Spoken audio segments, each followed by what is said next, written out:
बिस्मिल्लाहिर्रहमानिर्रहीम।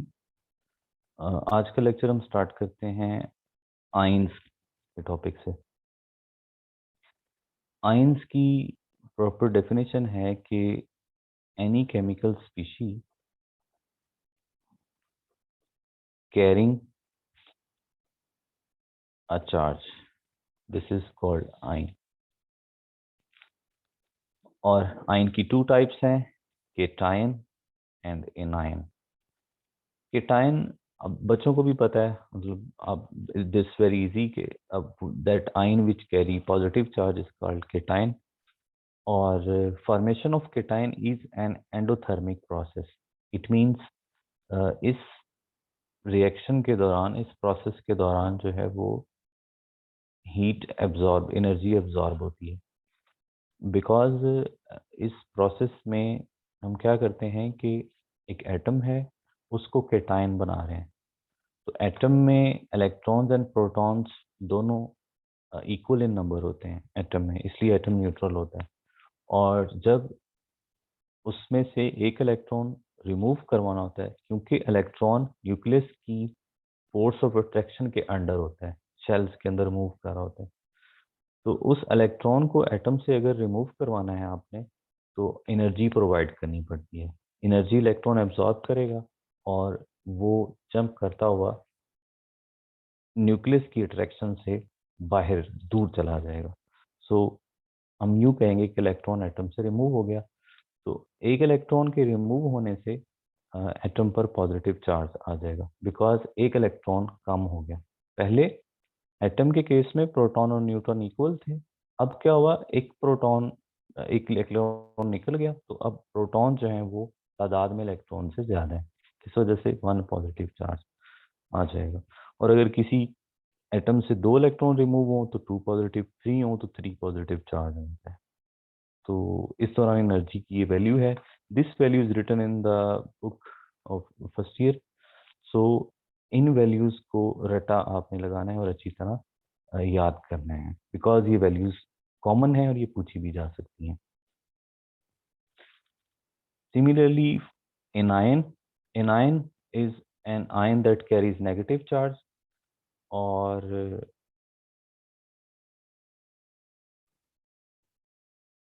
this formation of an anion is an exothermic process in case of uninegative ion।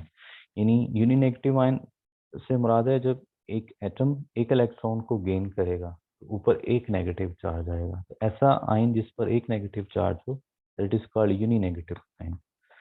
तो जब oxygen atom electron absorb करेगा, तो oxygen atom में वैसे प्रोटॉन्स 8 हैं, इलेक्ट्रॉन्स भी 8 हैं, तो न्यूट्रल है। लेकिन जब एक इलेक्ट्रॉन मजीद ऐड हो जाएगा तो 9 हो जाएंगे इलेक्ट्रॉन्स। सो एक इलेक्ट्रॉन प्रोटॉन से ज्यादा है, इस वजह से ओवरऑल नेगेटिव चार्ज आएगा। This is called anion. और इसके ऊपर जो इसकी जो वैल्यू है एनर्जी की, वो नेगेटिव है। Negative sign shows that energy is released during this process. Actually जब इलेक्ट्रॉन एटम से बाहर होता है तो वो किसी दूसरे एटम से निकला होता है ना, इसलिए वो बाहर होता है।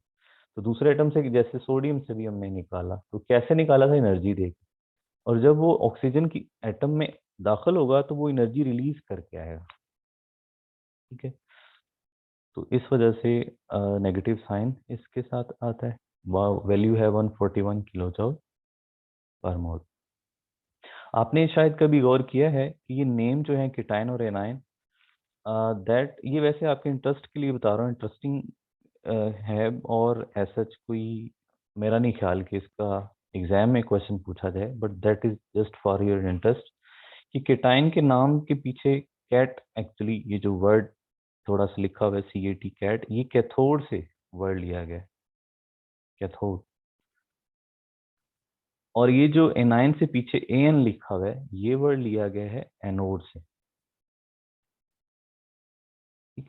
केटाइन जो है वो कैथोड पर नेगेटिव चार्ज होता है, और सोल्यूशन के अंदर जब हम, एक सोल्यूशन है जिसमें आयंस हों पॉजिटिव और नेगेटिव, तो उस पे अगर आप दो इलेक्ट्रोड रख दें और उनको बैटरी से कनेक्ट कर दें, तो जिस इलेक्ट्रोड पर जो है वो नेगेटिव चार्ज होगा, उसकी तरफ अट्रैक्ट होंगे पॉजिटिव आयंस। सो इस वजह से पॉजिटिव आयंस का नाम कैथोड से निकला गया, क्योंकि ये अट्रैक्ट होते हैं कैथोड की तरफ, तो कैटायन रख दिया गया, यानी कैट लगा के आगे आयन का वर्ड लगा दिया गया। और एनाइंस अट्रैक्ट होते हैं एनोड की तरफ, सो इस इनके नाम कैसे दिया गया, एन एनोड से लिया गया वर्ड इतना सा, और बाकी आगे आयन लगा दिया। आयंस को एक और तरीके से भी क्लासिफाई करते हैं, सिंपल आयंस।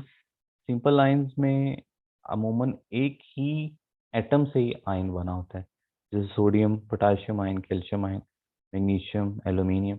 इसके ऊपर कितना चार्ज है, इतना चार्ज क्यों आता है, this is very simple. Actually इनके वैलेंस शेल में इलेक्ट्रॉन्स उतने होते हैं, जैसे कैल्शियम के वैलेंस शेल में 2 इलेक्ट्रॉन्स हैं, तो वो 2 के 2 रिमूव हो सकते हैं, सो इस पर 2 पॉजिटिव चार्ज है। ठीक है, इसी तरह Mg पर p वैलेंस शेल में 2 होते हैं, एल्यूमिनियम के वैलेंस शेल में 3 होते हैं, तो जब 3 के 3 रिमूव होंगे तो इस पर 3 पॉजिटिव चार्ज आएगा। तो आयंस के ऊपर चार्ज को कोई ऐसा रटा लगाने की जरूरत नहीं होती, इलेक्ट्रॉनिक कॉन्फ़िगरेशन से आपको समझ आ जाएगा। मजीद हम केमिकल बॉन्डिंग के चैप्टर में इसको डिटेल से डिस्कस कर लेंगे, बहुत आसान है। दूसरी तरह के आयंस होते हैं मॉलिक्यूलर आयंस, ये थोड़ा कंफ्यूज करते हैं। मॉलिक्यूलर आयंस याद रखें वो आयंस जो मॉलिक्यूल से इलेक्ट्रॉन रिमूव करने से या मॉलिक्यूल में इलेक्ट्रॉन ऐड करने से बनते हैं, these are called molecular ions. For example अभी हमने ऑक्सीजन का आपको पता है O2, this is a molecule, molecular formula of oxygen O2। तो O2 मॉलिक्यूल की फॉर्म में होता है, ठीक है। अगर ये 2 इलेक्ट्रॉन्स गेन करता है तो इसके ऊपर 2 नेगेटिव चार्ज आ जाएगा, then this is called molecular ion. इसको आप सिंपल केटायन या सिंपल एनायन नहीं कहेंगे, this is a molecular ion, ठीक है। और इसी तरह carbon monoxide, this is a molecule. ये कार्बन मोनोऑक्साइड आप सबको पता है, आप लोगों ने एमएससी एमफिल तक की फॉर्मूला कई बार सुना पड़ा होगा। तो इससे से जब इलेक्ट्रॉन रिमूव हो जाएगा तो ये पॉजिटिव मॉलिक्यूलर आयन बन जाएगा। पॉजिटिव मॉलिक्यूलर आयन आमतौर पर बनाने इजी हैं, उसकी रीजन ये है कि इलेक्ट्रॉन मॉलिक्यूल्स से रिमूव करना आसान है बनिस्बत गेन करवाने के। तो मॉलिक्यूल्स इलेक्ट्रॉन गेन इसलिए नहीं करते क्योंकि वैलेंस शेल्स कंप्लीट हो चुके होते हैं, तो अब जो है वो फर्दर इलेक्ट्रॉन्स की गुंजाइश नहीं होती, तो इस वजह से गेन नहीं करते। लूज किस तरह हम करवा सकते हैं इलेक्ट्रॉन, 3 तरीके हैं।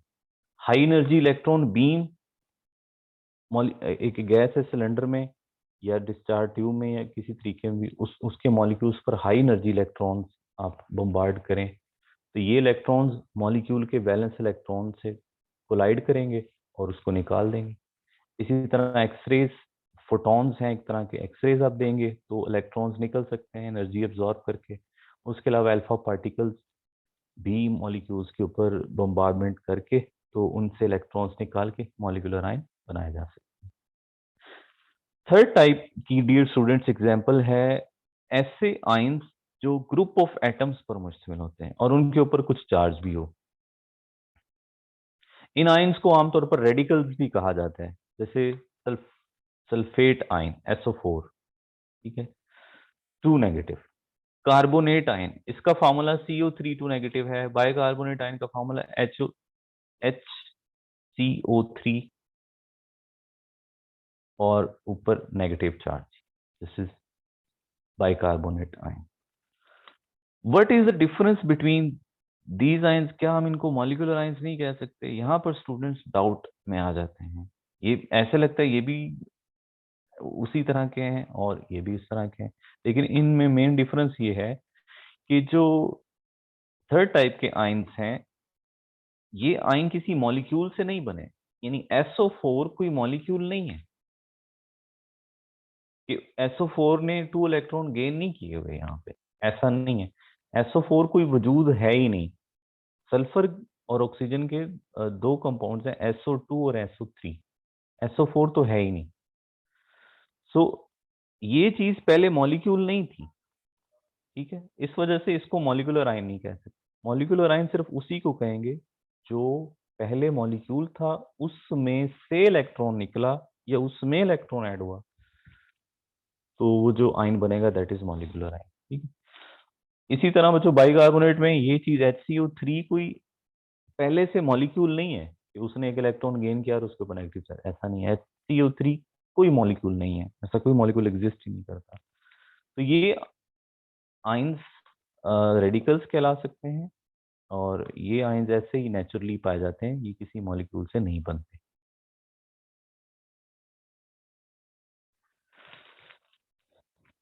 फॉर्मूला यूनिट, फॉर्मूला यूनिट पर लेक्चर 1 में भी काफी डिस्कशन हो चुकी। फॉर्मूला यूनिट एक्चुअली क्या है, इसकी डेफिनेशन अगर हम करें, that is empirical formula of ionic compounds. Formula unit क्या होता है? Empirical formula of ionic compound. What is empirical formula आगे भी आएगा, और यहाँ पे भी बता देता हूँ। Empirical formula is the simplest या स्मॉलेस्ट भी कह लें whole number ratio between atoms of different elements present in a compound. This is empirical formula. मिसाल के तौर पर सोडियम क्लोराइड।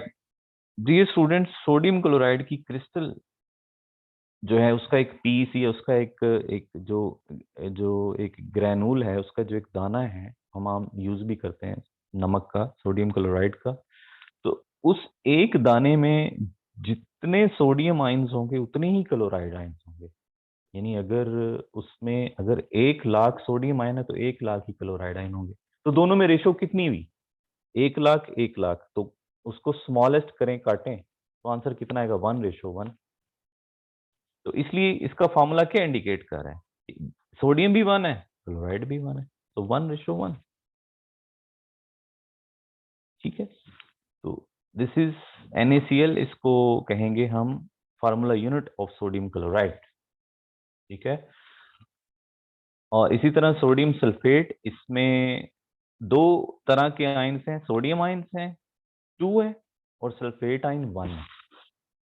इसका मतलब अगर इस कंपाउंड के आप आयंस, अब आपसे मैं क्वेश्चन करूं कि सोडियम सल्फेट में अगर सोडियम आयंस 200 है तो बताएं सल्फेट आयंस कितने होंगे? तो बच्चों वो 1 होंगे, क्योंकि इनमें रेशो है 2:1। Sodium ion 2, sulphate ion 1।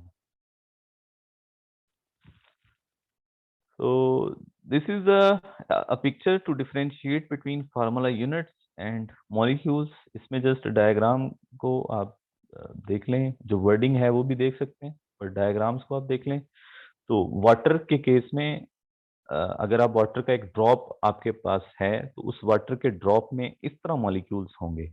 देखें तो जो रेड कलर है दैट रिप्रेजेंट्स ऑक्सीजन, उसके साथ 2 हाइड्रोजन है। ये एक पार्टिकल है, और ये दूसरा पार्टिकल है, और ये तीसरा, ये चौथा। और आप देखें ये पार्टिकल एक दूसरे से इंडिपेंडेंटली एग्जिस्ट कर रहे हैं। ठीक है, ये पार्टिकल एक दूसरे से इंडिपेंडेंटली एग्जिस्ट कर रहे हैं। एक पार्टिकल का दूसरे पार्टिकल से कोई कनेक्शन नहीं। So each particle is a molecule according to definition of molecule. ये सब वाटर के मॉलिक्यूल्स हैं। हर मॉलिक्यूल में 2 हाइड्रोजन और 1 ऑक्सीजन, और एक मॉलिक्यूल का दूसरे मॉलिक्यूल्स के साथ ना कोई कोवलेंट बॉन्ड है, ना ही कोई आयनिक बॉन्ड है, ना ही कोई और किस्म का बॉन्ड है। सो दे आर एग्जिस्टिंग इंडिपेंडेंटली। इधर आप सोडियम क्लोराइड आयनिक कंपाउंड की क्रिस्टल देखें, तो आपको कोई भी जो आयन है, देखिए जो ग्रीन है that represents negative ion chloride, और जो इसमें वायलेट है that represents positive ion. What do you see here? यहाँ आपको कोई भी एक आयन फ्रीली एग्जिस्ट करता हुआ नजर नहीं आ रहा। सो यहाँ पर ऐसा कोई एक पार्टिकल या 2 या 3 या 4 का ग्रुप जो है वो ऐसा नहीं है कि जो दूसरे से बिल्कुल ही अलग हो। ये सारे एक दूसरे के साथ कनेक्टेड हैं। सो यहाँ आयनिक कंपाउंड में मॉलिक्यूल्स बच्चों नहीं होते, इनमें पॉजिटिव और नेगेटिव आयंस होते हैं। ठीक है। और कुछ लोग कहते हैं कि वाटर के मॉलिक्यूल्स की आपस में हाइड्रोजन बॉन्डिंग है। बेटा हाइड्रोजन बॉन्डिंग जरूर है, और हाइड्रोजन बॉन्डिंग कोई किसी केमिकल रिएक्शन के नतीजे में नहीं बनती। ठीक है। जो एक्चुअल बॉन्ड्स हैं वो मैंने आपको बताया, उनमें से कोई नहीं है, जैसे आयनिक या कोवलेंट या कोऑर्डिनेट कोवलेंट या मेटेलिक, ये 4 टाइप्स ऑफ बॉन्ड्स हैं। तो इनमें वो बॉन्ड्स नहीं है। हाइड्रोजन बॉन्डिंग तो बहुत ही कमजोर सी बॉन्डिंग है कोवलेंट बॉन्ड की निस्बत, और आयनिक बॉन्ड और मेटेलिक बॉन्ड की निस्बत।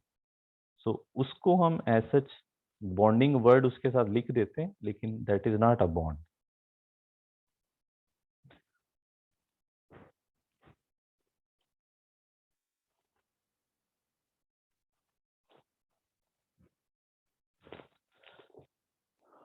Isoelectronic species.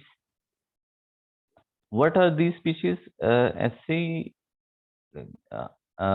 केमिकल स्पीशीज जिनमें इलेक्ट्रॉन्स की तादाद सेम हो, iso mean same, then these are called isoelectronic species. और जैसे एग्जांपल है N2 NCO. यू शुड, आपको इनके एटॉमिक नंबर याद हो, तो कम से कम जो फर्स्ट 20 एलिमेंट्स हैं इनके एटॉमिक नंबर जो आपको क्लियरली याद हो, that is very important.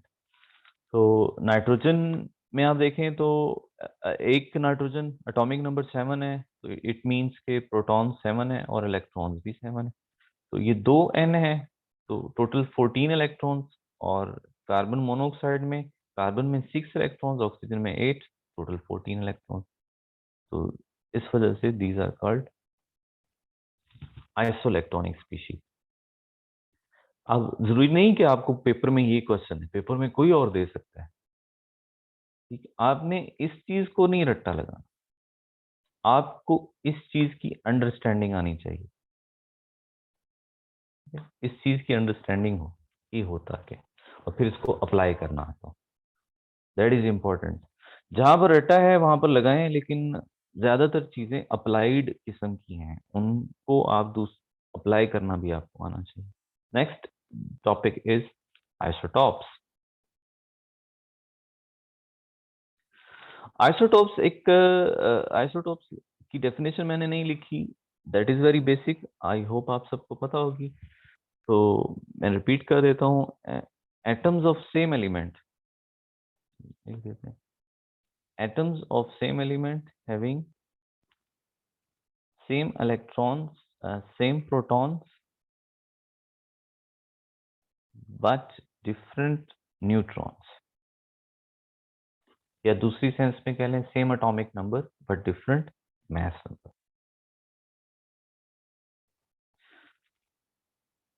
These are called isotopes. Proton number को एटॉमिक नंबर भी कहते हैं, और मास नंबर जो है वो कहते हैं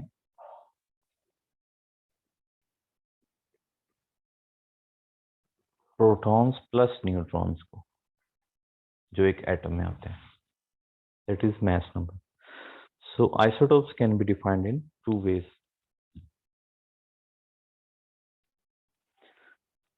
Isotopes have same chemical but different physical properties.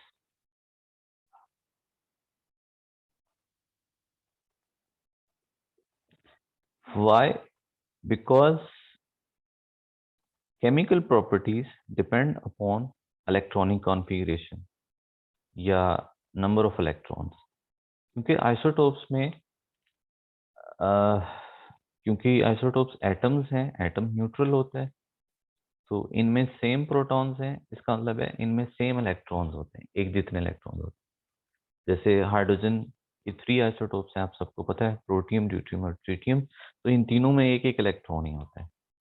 So chemical properties electron की तादाद पे, इलेक्ट्रॉन नंबर पे डिपेंड करती है.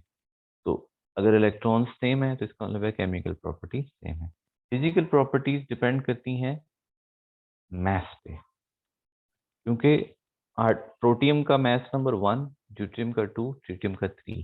तो मास नंबर डिफरेंट है, सो फिजिकल प्रॉपर्टीज डिफरेंट है. फिजिकल प्रॉपर्टीज में आ जाता है melting point, boiling point, heat of vaporisation, heat of sublimation वगैरह वगैरह. इस तरह की ऐसी प्रॉपर्टीज जिसमें रिएक्शन इन्वॉल्व ना हो, उनको फिजिकल प्रॉपर्टीज कहते हैं. Density, refractive index, electrical conductivity, thermal conductivity वगैरह वगैरह, ये सारी चीजें.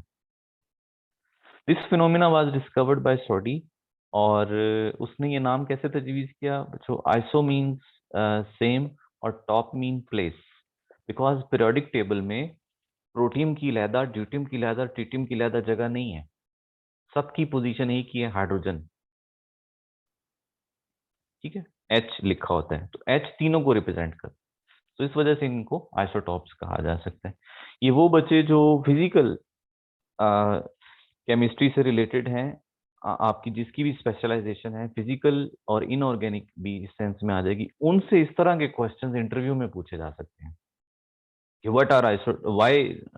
और बड़ा आसान सा ही है, लेकिन अक्सर बच्चों को नहीं पता होती। तो ये पूछा जा सकता है कि आइसोटोप नेम क्या रिप्रेजेंट कर रहा है, क्योंकि ये बात कहीं बुक पे मेंशन नहीं है। तो ऐसी चीजें इंटरव्यू में पूछते हैं जो आम ना हो, कॉमन ना हो। वो बताता है कि आपका इन डेप्थ नॉलेज कितना है, आपने एक टॉपिक को अच्छी तरह कैसे कवर किया हो। ये चीज रिप्रेजेंट करती है। नंबर ऑफ आइसोटोप्स का ये रटा है जो ये फर्स्ट ईयर की बुक पे है। सो आपको ऐसे ही याद करना पड़ेगा। हाइड्रोजन, कार्बन और ऑक्सीजन के 3 हैं, निकल के 5, कैडमियम और कैल्शियम के 6, कैडमियम के 9 और टिन के 11 आइसोटोप्स हैं। और मोनो आइसोटोपिक एलिमेंट्स ऐसे एलिमेंट्स कहलाते हैं जिनका आइसोटोप सिर्फ एक ही हो। Mono means one. तो उसकी एग्जांपल है आर्सेनिक, Ar, और I से आयोडीन, F से फ्लोरीन और G से गोल्ड। और भी एलिमेंट्स हैं, लेकिन फर्स्ट ईयर की बुक में ये 4 मेंशन है। होपफुली इन्हीं में से वो पूछेगा। आप सारे कैसे याद करेंगे? तो अगर कोई मशहूर और भी 2-4 हैं तो आप उनको बेशक गूगल से सर्च कर लें, लेकिन कम से कम इन चारों के नाम आपको आने चाहिए। और मैंने इस तरतीब से लिखा है ताकि आपको समझ आ जाए, आराम से याद रखना भी आसान हो। आरिफ जी, तो आपको याद हो जाएगा कि वो कौन से 4 हैं। टोटल आइसोटोप्स जितने भी एलिमेंट्स हैं, टोटल नेचुरली अकरिंग एलिमेंट्स तो 92 हैं यूरेनियम तक। और एलिमेंट्स 92 हैं और सबके आइसोटोप्स मिलाएं टोटल 280 आइसोटोप्स बनते हैं जो नेचुरली हैं। इसमें से 40 रेडियो एक्टिव हैं। ठीक है, 40 एलिमेंट्स रेडियो एक्टिव हैं, यानी उनके न्यूक्लियर अनस्टेबल हैं और वो अल्फा, बीटा और गामा रेज जो है वो खारिज करते रहते हैं। और मोर देन 300 जो आइसोटोप्स हैं ये आर्टिफिशियली तैयार किए गए bye nuclear disintegration. Nuclear disintegration means एक ऐसा रिएक्शन जिसमें हम एक न्यूक्लियाई को ब्रेक करें। कोई बड़ा न्यूक्लियाई है उसको ब्रेक करके छोटे न्यूक्लियाई में चेंज कर दें, या छोटे एटम का न्यूक्लियाई है तो उसमें कोई इलेक्ट्रॉन, कोई न्यूट्रॉन या कोई प्रोटॉन इसी तरह उसको ऐड कर दें। तो ऐसे रिएक्शंस को हम न्यूक्लियर डिसइंटीग्रेशन कहते हैं। मैं रिपीट करता हूँ कि हम क्या कर सकते हैं। न्यूक्लियर डिसइंटीग्रेशन से क्या मुराद है? एक बड़े न्यूक्लियाई को न्यूट्रॉन बम्बार्ड करके उसको ब्रेक डाउन कर दें, जैसे न्यूक्लियर फिशन रिएक्शन होता है। तो उससे न्यूक्लियर से जो 2 या 3 छोटे न्यूक्लियर बनेंगे वो कोई आइसोटोप बन सकते हैं किसी भी एलिमेंट के। सिमिलरली आप जैसे नाइट्रोजन का एटम है छोटा, उस पर कोई न्यूट्रॉन बम्बार्ड करें तो भी उस कोई नया आइसोटोप बनाया जा सकता है। तो इस तरह हम जो है वो इनको प्रिपेयर कर सकते हैं, न्यूट्रॉन्स बम्बार्ड करके, अल्फा पार्टिकल्स बम्बार्ड करके। या तो न्यूक्लियर टूट जाएगा या ये उसमें जाकर न्यूक्लियर में ऐड हो जाएंगे, सो आइसोटोप नया बन जाएगा। 50% अर्थ क्रस्ट आमतौर पर कहते हैं जो अर्थ की अपर लेयर है उसका 100 किलोमीटर डेप्थ, यानी 100 किलोमीटर नीचे तक जो जो अर्थ की कवरिंग होगी, that is called earth crust. और ये टोटल जमीन का कितना हिस्सा बनता है इसकी एग्जांपल यूं देते हैं, जैसे आप फुटबॉल है, एक आम फुटबॉल जिससे खेला जाता है, उसके ऊपर आप एक जो है वो पोस्ट ऑफिस की स्टैंप लगा दें। तो जितनी फुटबॉल के लिहाज से पोस्ट ऑफिस की स्टैंप की मोटाई है, थिकनेस है, उतनी अर्थ क्रस्ट की है पूरी जमीन के लिहाज से। तो अर्थ क्रस्ट 100 किलोमीटर डेप्थ में, और अर्थ क्रस्ट का 50% जो पार्ट है वो सिर्फ ये 5 आइसोटोप्स बनाते हैं। ये 5 आइसोटोप्स इतने ज्यादा मिकदार में पाए जाते हैं, इनको आपने याद करना है। इनमें इंपॉर्टेंट बात ये है कि इन सब के मैथ नंबर हम ऊपर लिखते हैं O16 M24। इन सब के मैथ नंबर 4 पे डिवाइड हो जाते हैं। इनको कहते हैं दे आर मल्टीपल्स ऑफ 4। यानी 16 हो, 24 हो, 28 हो, ये सब क्या है, मल्टीपल्स ऑफ 4 हैं। तो ये कहा जाता है कि ऐसे आइसोटोप्स स्टेबल हैं जिनके मास नंबर मल्टीपल्स ऑफ 4 हैं, वो ज़्यादा स्टेबल है। और मज़ीद डिटेल भी मैं बता देता हूँ, फर्दर आप बुक से भी स्टडी करें कि जो ऐसे एलिमेंट्स जिनके एटॉमिक नंबर इवन हो, मास नंबर इवन हो, उनके आइसोटोप्स ज़्यादा तादाद में आमतौर पर पाए जाते हैं। तो जिनके ऑड एटॉमिक नंबर हैं उनके आइसोटोप्स अमूमन जो हैं वो एक से ज़्यादा, दो से ज़्यादा नहीं होते, कम होते हैं। ऑड वालों के, इवन वालों के ज़्यादा आइसोटोप्स होते हैं।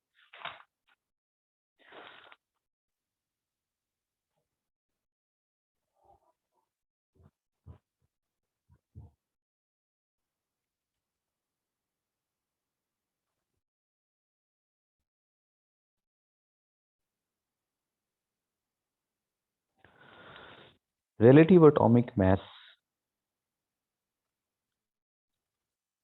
this is three words: relative atomic mass। तो ये एक्चुअली एटम का मास होता है, किसी के ताल्लुक से, किसी लिहाज से होता है ये, तो इसलिए इसको कहते हैं रिलेटिव एटॉमिक मास। तो actually mass of an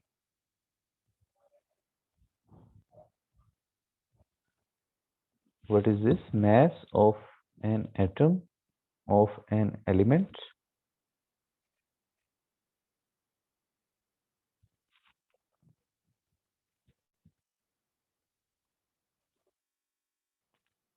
mass of an atom of an element as compared with carbon 12,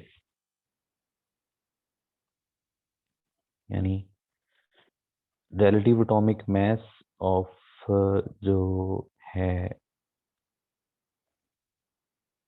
Cl35, यानी क्लोरीन का जो आइसोटोप है एक, उसका relative atomic mass that is 35 AMU। Chlorine के दो टाइप्स के एटम्स हैं, एक का रिलेटिव एटॉमिक मास 35 है और दूसरे का रिलेटिव एटॉमिक मास 37 है। तो उन आइसोटोप्स की ये सिंबल है Cl35 और Cl37। तो ये जो AMU है, this is called atomic mass unit. ये रिलेटिव एटॉमिक मास की यूनिट है। ये वैल्यू एक्चुअली हम कार्बन की मास, कार्बन एटम के साथ कंपैरिजन करके निकालते हैं। मैं आपको इसकी डिटेल समझाता हूँ मैं क्या कहना चाह रहा हूँ। 35 मल्टीप्लाई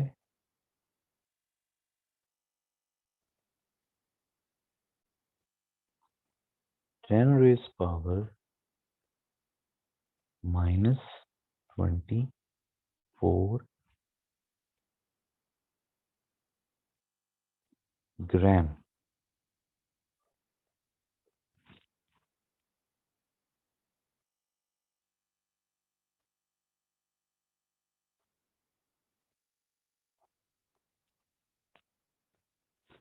ये तो जो ग्राम यूनिट में क्लोरीन के इस आइसोटोप की मास आती है 35 मल्टीप्लाई 1.661, ये भी साथ आना है,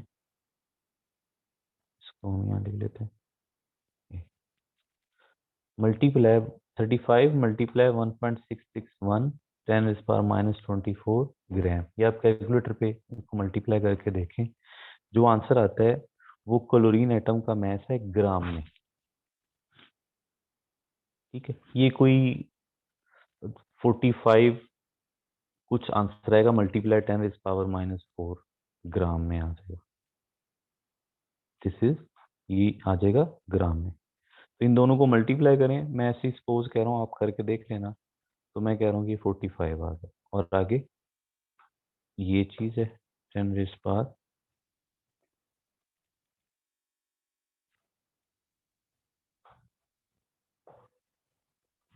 24, ये आंसर है। ये क्लोरीन एटम की मास ग्राम में आती है, ठीक है। तो कार्बन जो, अब देखें मैं इसको, मैं कार्बन से रिलेट किस तरह कर रहा हूँ, फिर बाद में बताता हूँ कि कार्बन को क्यों यूज किया गया।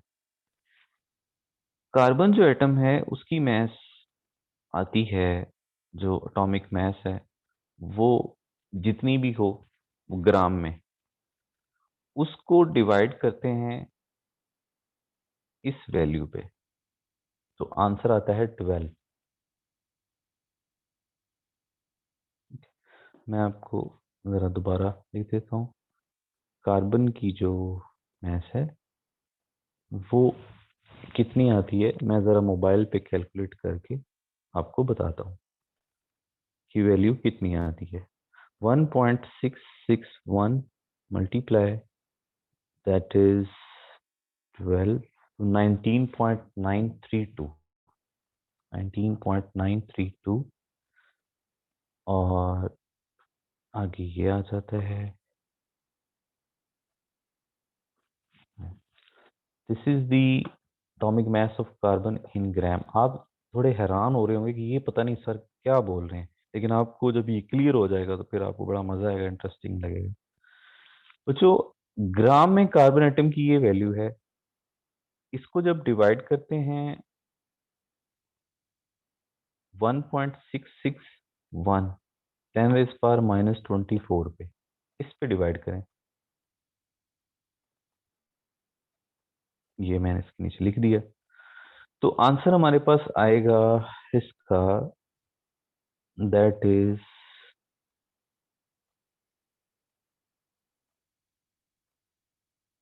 12।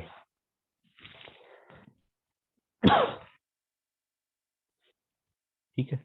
और इस, ये 12 याद रखना ज्यादा इजी है, या जो पहली वैल्यू थी ग्राम में, ये याद रखना ज्यादा इजी है? पहली ग्राम में ये वैल्यू है ना, बताएं कार्बन के एटम की मास कौन सी इजी है, ये ग्राम में वैल्यू याद रखना इजी है, या ये जो आंसर 12 है ये? तो 12 वेरी इजी टू अंडरस्टैंड है, और वैसे भी ये 12 इंफॉर्मेशन भी कुछ देती है कि कार्बन के प्रोटॉन्स और न्यूट्रॉन्स दोनों को ऐड करें तो भी 12 आएगा। सो इसलिए एटम्स की मास को ग्राम में नहीं लिया जाता, बल्कि ग्राम वाली वैल्यू को इस वैल्यू से डिवाइड कर देते हैं, तो आंसर जो आता है दैट इज 12। और फिर यूनिट डिवाइड करने से यूनिट चेंज हो जाती है, तो इस यूनिट को रख दिया गया AMU, और कहा गया कि 1 AMU का ग्राम के साथ ये रिलेशनशिप है। स्मॉल यूनिट क्यों यूज की गई? बिकॉज स्मॉल यूनिट में रीड करना आसान है, ग्राम बड़ी यूनिट है, इसमें रीड करना मुश्किल है एटम की मास।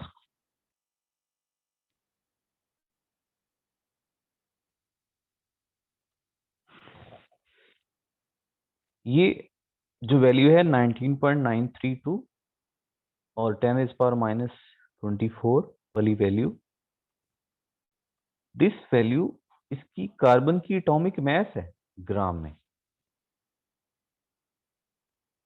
ठीक है। यानी एटॉमिक मैसेज जैसे जे बर्जीलस ने फाइंड की, तो ग्राम में लें तो ये वैल्यू आती है। फिर साइंटिस्ट ने क्या किया कि वो कहते हैं कि atoms is very small particle, तो हमें जैसे जो बड़े ट्रेडर्स हैं, मसलन जिन्होंने इंडस्ट्रीज से सामान उठाना है और आगे मार्केट्स में या शॉप्स पे सप्लाई करना है, तो आप आइडिया लगाएं कि क्या वो किलोग्राम में या पाव में माल उठाएंगे, इसी यूनिट में उठाएंगे? नहीं, वो टन्स में उठाएंगे, ट्रकों के ट्रक, टन्स में माल उठाएंगे, क्योंकि उन्होंने ज्यादा माल उठाना है, और फिर वो मार्केट में दुकानों को सप्लाई करेंगे। जब दुकान पे हम लोग कंज्यूमर लेने जाते हैं तो हम टन्स वाली यूनिट नहीं इस्तेमाल करेंगे, हमें तो थोड़ी सी चीज चाहिए तो हम कहते हैं जी 1 kg दे दो या 2 kg, हम किलोग्राम वाली यूनिट इस्तेमाल करते हैं। तो जितनी चीज छोटी होगी उसके लिए उतनी छोटी यूनिट यूज होगी। एटम की मास बहुत स्मॉल है तो इसको ग्राम में रिप्रेजेंट करना कन्वीनियंट नहीं है, कंफर्टेबल नहीं है, तो इसलिए इसको स्मॉल यूनिट एएमयू में चेंज किया गया।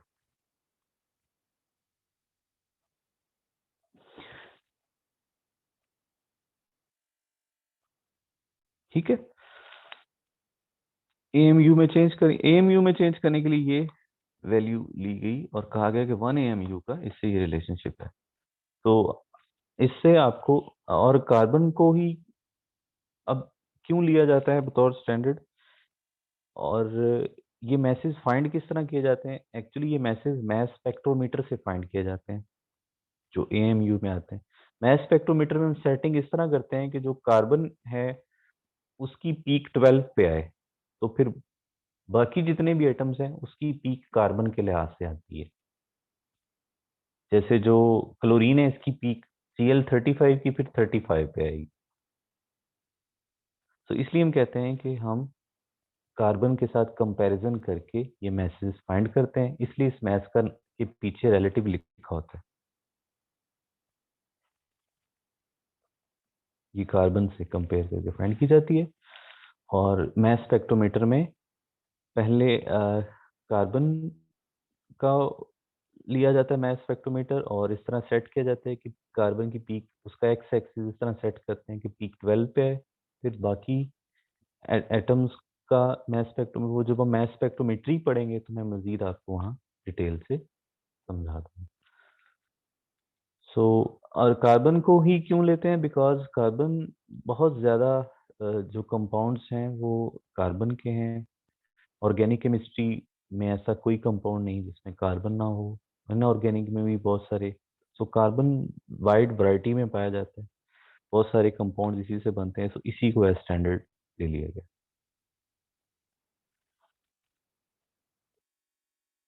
यूनिट की बात होगी, ये जो मैंने क्वेश्चन लिखा हुआ है ये भी क्लियर हो गया कि हम ये यूनिट क्यों यूज करते हैं, रिलेटिव एटॉमिक मास जो यूनिट है यानी एएमयू, उसको हम क्यों यूज करते हैं? Because atom is extremely small particle and we need a very small unit to conveniently read this value, so इसको एएमयू में लिया जाता है। तो ये एग्जांपल है जी, R M mean relative atomic mass of Cl35, ये होगी बात। इस तरह रिलेटिव एटॉमिक मास 37 की ये भी होगी। तो ये जो वैल्यू है क्लोरीन की 35.5, ये इसका होता है एवरेज एटॉमिक मास। ठीक है, ये हम आगे डिस्कस करते हैं। तो रिलेटिव एटॉमिक मास की फर्स्ट ईयर की बुक पे जो भी एग्जांपल्स हैं वो सारी आपने करनी है। आपको एटम्स की एटॉमिक मासेस आनी चाहिए, याद होनी चाहिए। Fractional atomic mass, that is also called average atomic mass. Why it is called fractional? Because इसका आंसर फ्रैक्शन में यानी पॉइंट्स में आता है। ठीक है, और this is called average. Why? Because इसमें अब हमें क्लोरीन की कोई एटॉमिक मास पूछे तो हम कहेंगे भाई क्लोरीन की तो दो मैसेज हैं, 35 है उसकी एटम की मास और एक एटम की मास 37 है, तुम किसकी बात कर रहे हो? तो फिर वो कहेगा कि यार मुझे एवरेज ही बता दो, बजाय दोनों का कोई इशू मैं वो भी नहीं लेता, वो मुझे एवरेज बताओ। तो हो एवरेज एटॉमिक मास। फिर हम क्लोरीन की किस तरह लेते हैं या किसी भी एलिमेंट की, तो हम relative isotopic mass, R M mean isotope की मास, वो पहले multiply relative abundance.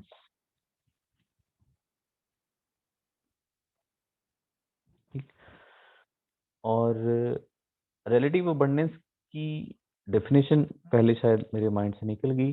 Relative abundance कहते हैं percentage of N isotope in a mixture of an element, या सिंपल कह लें percentage of isotope in an element. That is called the abundance. तो यानी अगर क्लोरीन एलिमेंट का एक सैंपल है तो उसमें क्लोरीन 35 की कितनी परसेंट आइसोटोप है वो यहाँ लिखेंगे। इस तरह क्लोरीन 37 का मैस इधर और उसकी परसेंटेज वो कितने परसेंट पाया जाता है इधर, दोनों को मल्टीप्लाई करें फिर प्लस करें और 100 पे डिवाइड कर दें। तो इस तरह हम एवरेज एटॉमिक मास निकाल। अगर आपसे को पूछा जाए what is average atomic mass तो आप कहेंगे it is the mass of an element that is calculated from relative masses of their isotopes and their relative abundance। यानी आइसोटोप्स की मास और अबंडेंस दोनों की हेल्प से जो हम मास फाइंड करते हैं। तो यहाँ मैंने फर्स्ट ईयर का जो एग्जांपल है वो लिखी है। नियोन 3 आइसोटोप्स हैं, नियोन 20, 21 एंड 22, ये इनकी अबंडेंस है। तो आप सबको इसका पता होगा, आसान है। आइसोटोप की मास 20 को इसकी अबंडेंस, 21 को उसकी अबंडेंस, 22 को उसकी अबंडेंस से मल्टीप्लाई करके तीनों को ऐड करके डिवाइड कर दें, आंसर 100 आ जाएगा। तो और डिवाइड करें 100 से तो आंसर आ जाएगा 20.18 AMU। This is called average atomic mass. इसमें एक पॉइंट बड़ा इंपॉर्टेंट है और ये एक्सरसाइज में क्वेश्चन भी है और ये इंटरव्यू की सेंस में भी पूछा जा सकता है कि 20.18 AMU ये नियोन के किसी भी एटम की मास नहीं है। ठीक है, नियोन के एटम्स की मैसेज ये है 20 है, 21 है, 22 है। तो 20.18 क्या है? This is the average atomic mass of neon. तो नियोन के किसी भी एटम की मास ये नहीं है, दिस इज एवरेज, उन सब का आइसोटोप्स का एवरेज है। तो एवरेज एटॉमिक मास याद रखें, किसी एक एटम की मास नहीं होती बल्कि ये एवरेज होता है। इसी तरह रिलेटिव मॉलिक्यूलर मास होती है। अगर किसी मॉलिक्यूल में मौजूद उनकी रिलेटिव एटॉमिक मासेस को जो एटम्स हैं ऐड करें, दिस इज रिलेटिव एटॉमिक मास। और रिलेटिव फार्मूला मास क्या है? वो जो फार्मूला यूनिट होता है एनी कंपाउंड का, उसमें जो एटम्स मौजूद हैं उनकी मासेस को ऐड कर दें, this is relative formula mass.